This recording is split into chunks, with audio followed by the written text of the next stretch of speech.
मेरे मार्ग से हट जाओ विष्णु। आप भूल रहे हैं महारथी, मैं उस वीर का अंश हूं जिसका रोम रोम आपको परास्त करने में सक्षम है।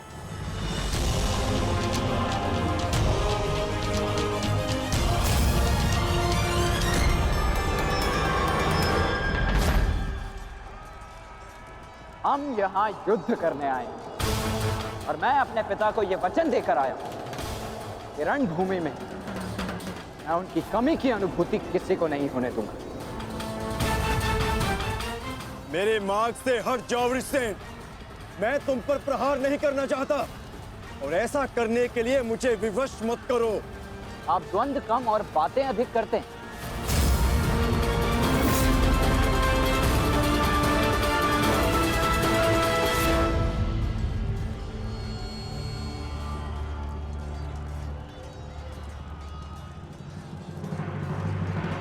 पार्थ, यदि तुम इस युद्ध को आज ही समाप्त करना चाहते हो तो एक बात का स्मरण रखना, सूर्यास्त्र होने में बस कुछ ही समय शेष रह गया है।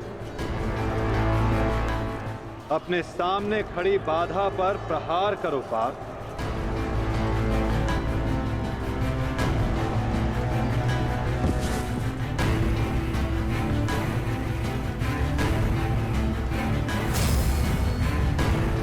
ये मेरी अंतिम चेतावनी है विष्णु। हट जाओ मेरे मार्ग से। चेतावनी देने में समय व्यर्थ मत कीजिए, द्वंद्व कीजिए धनंजय।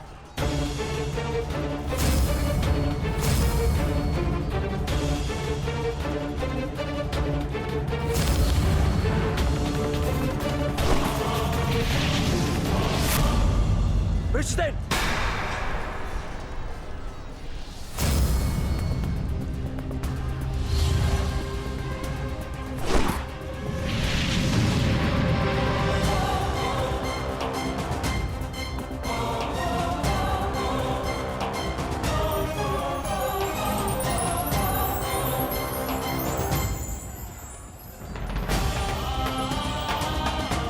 कल्याण हो पुत्र।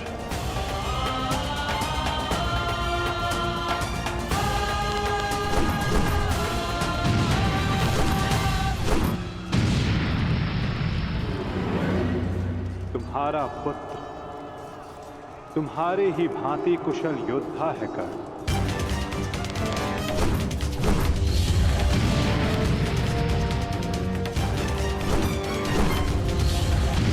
मित्र कर्ण,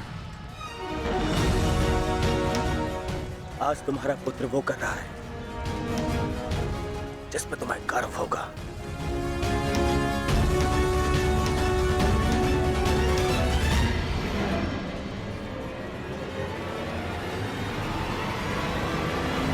शीघ्रता करो पार्थ, सूर्यास्त्र में बस कुछ ही समय शेष है।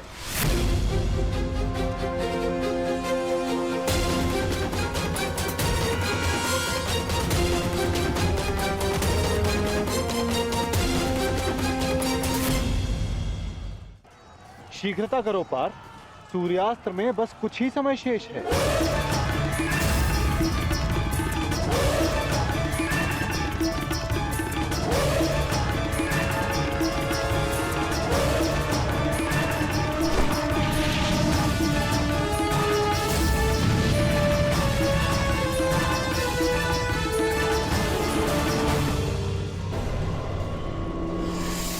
ये पर्वतास्त्र है पुत्र,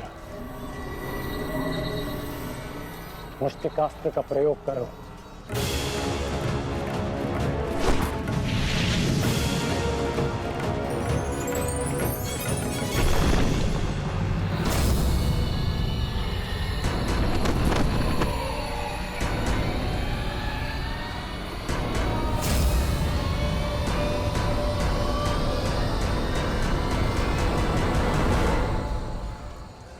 सूर्यास्त होने वाला, ध्वज को कैसे जीते? कुछ क्षण और मामा श्री। सूर्यास्त होते ही इन पांडवों का विजय का स्वप्न भी अस्त हो जाएगा। क्या होगा? यदि तुम अपनी इस मूर्खता को एक छल में परिवर्तित कर दोगे तो क्या हो जाएगा? वज्रव्यूह की विशेषता क्या है दुर्योधन?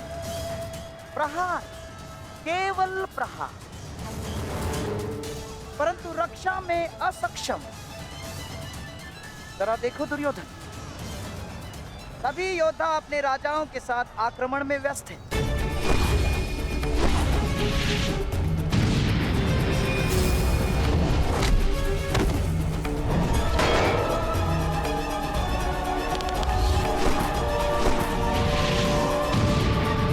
बिना किसी रक्षा नीति के हम इसका लाभ उठा सकते हैं दुर्योधन। क्या होगा यदि तुम धर्मराज युधिष्ठिर को बंदी बना लो तो? यदि पांडवों के ज्येष्ठ भ्राता युधिष्ठिर को हमने बंदी बना लिया दुर्योधन, तो हमारी विजय निश्चित।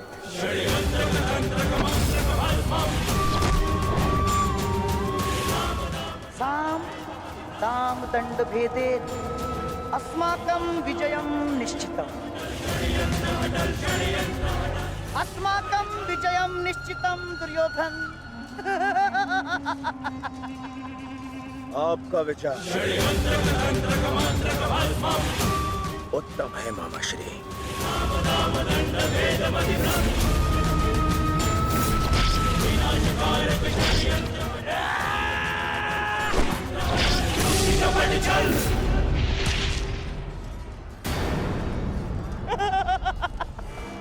असमान अस्त्रों के साथ द्वंद्व करना नियमों के विरुद्ध है धर्मराज। स्मरण है ना आपको? मामा श्री, सामने आकर द्वंद्व कीजिए, कायरों की भांति नहीं। युधिष्ठिर, उसके लिए मैं हूं ना, मैं उपस्थित हूं।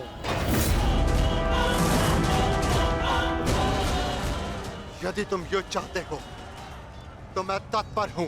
ये बात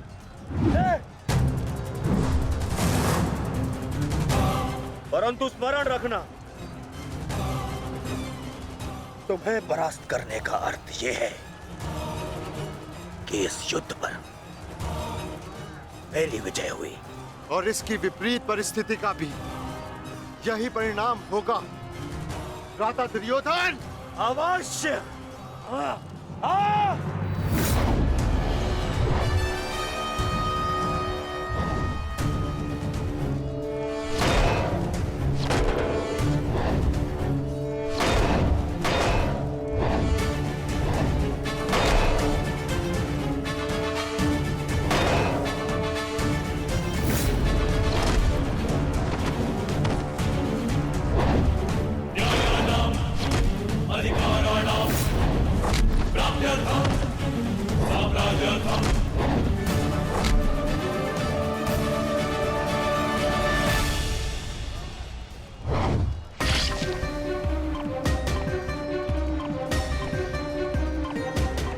साधु पुत्र, साधु।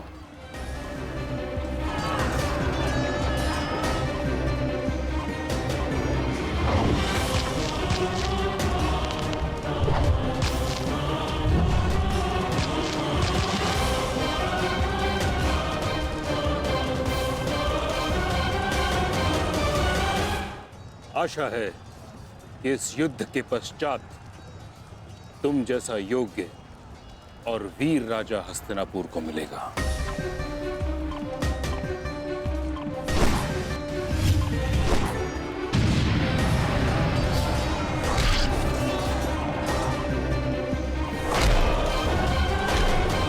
अरे अरे अरे सहदेव, कहाँ चल दिए? शुभ कार्य करने जा रहे हो ना? मामा श्री का आशीर्वाद नहीं लोगे? आओ प्रणाम करो।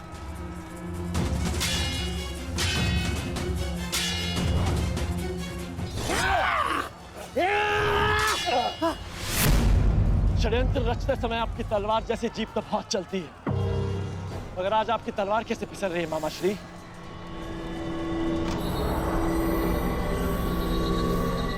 नहीं दुर्योधन, है ना सहदेव, हर वस्तु अपने समय से चलती है।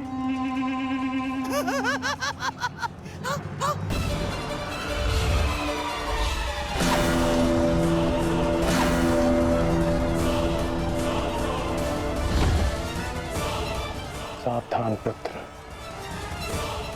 अब तो पहाड़ आएंगे।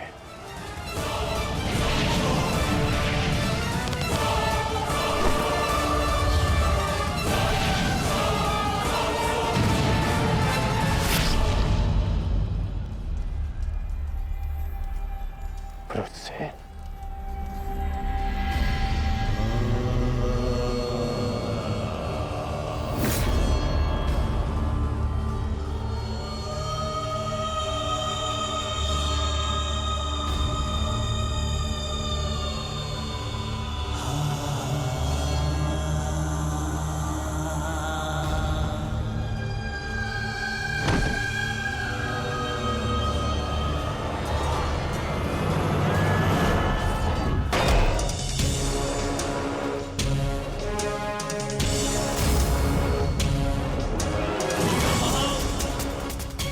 जाकर उस पताका को ले आओ। योधन मेरे साथ युद्ध में प्यासे जाओ।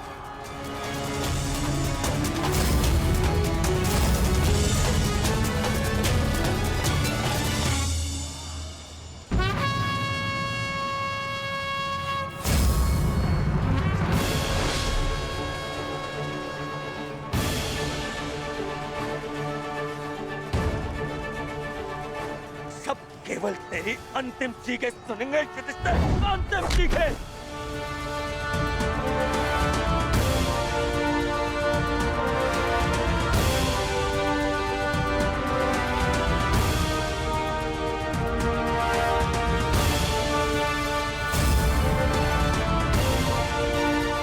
अरे कोई रोको उस बालक को।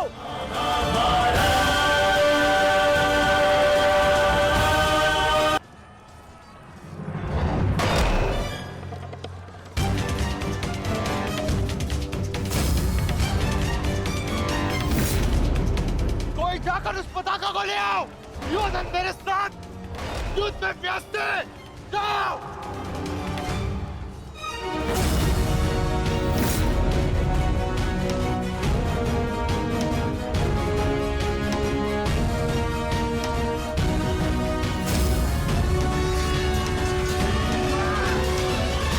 वृषसेन के लिए ये प्रहार पर्याप्त है माधव। दुर्योधन के ध्वज को अपने अधीन करके इस युद्ध का अंत करते हैं। चलिए माता।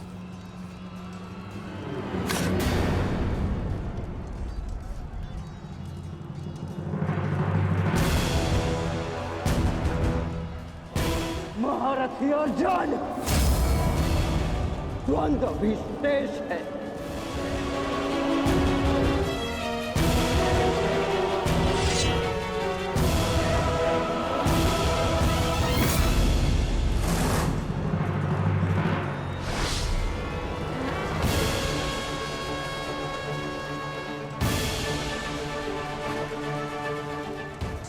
केवल तेरी अंतिम चीखें सुनेंगे युधिष्ठिर, अंतिम चीखें।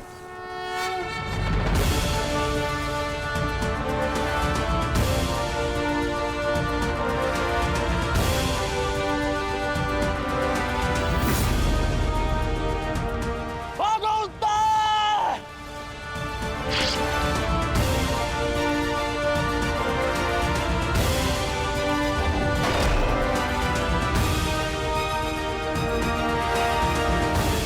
उत्तर भागो!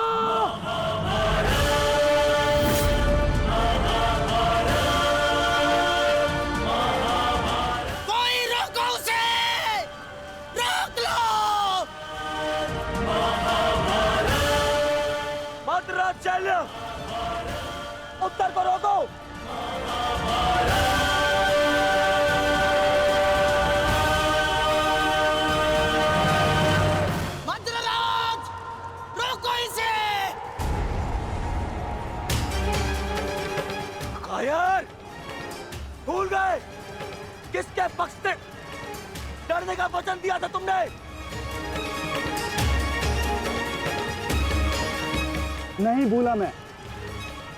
सब समान है मुझे, मेरा वचन भी और तुम्हारा छल भी। भूल गया।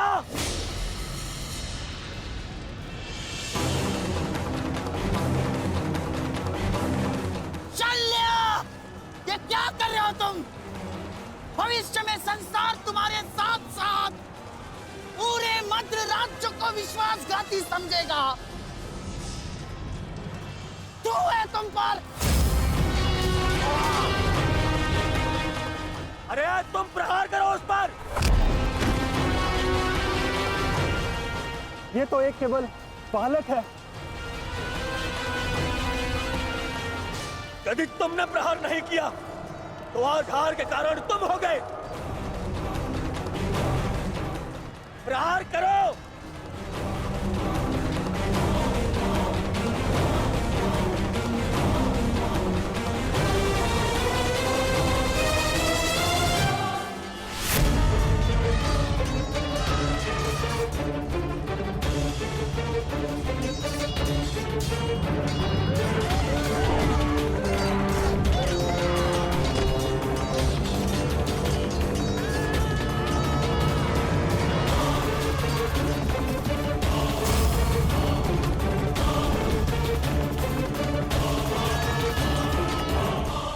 मैं आपको वचन देता हूं, मैं युद्ध के अंत तक उसके पक्ष से लड़ूंगा।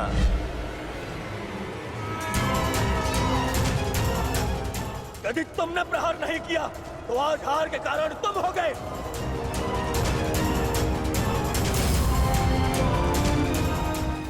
मैं शल्य अपने अतिथि की ओर से अपने शत्रुओं का नाश करूंगा।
अभिमन्यु,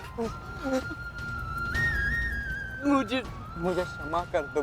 अभिमन्यु, मैं अपना लक्ष्य पूर्ण नहीं कर पाया।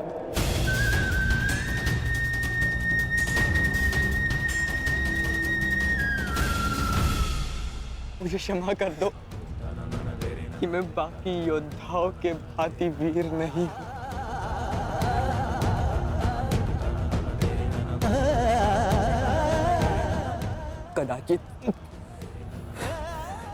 कदाचित तुम मुझे पताका के साथ अपने बाहों में लेकर शिविर तक ले जाते।